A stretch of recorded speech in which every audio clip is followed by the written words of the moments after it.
Hello friends, જય માતાજી। આજે આપણે બનાવશું ખાંડવી। તો એના માટે મેં લીધો છે 1 વાટકી ચણાનો લોટ।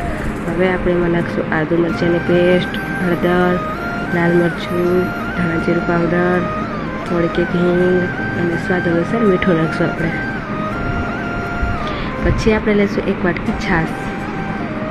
દહીં પણ લઈ શકાય, પણ મેં છાશ લીધી છે। તો હવે આપણે એને મિક્સ કરશું।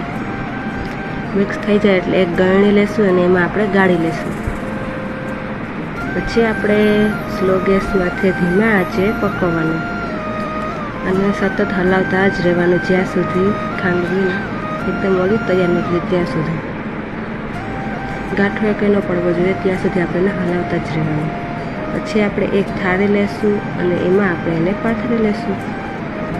થોડીક એક ઠંડી થાય એટલે પછી આપણે એના રોલ વાળશું। તો જો અમારા રોલ વળી ગયા। હવે આપણે એનો વઘાર કરશું। તો મેં લીધો છે 2-3 ચમચી જેટલું તેલ અને એમાં આપણે નાખશું રાઈ જીરું અને કડી પત્તા અથવા મીઠો લીમડો કહેવાય એ નાખશું। પછી નાખશું ધાણા। આમાં સફેદ તળે પણ નખાય, પણ મેં નથી નાખ્યા। તો તૈયાર છે અમારી ખાંડવી। સારી લાગી હોય તો લાઈક કરજો, શેર કરજો અને સબસ્ક્રાઈબ કરજો। Bye bye friends.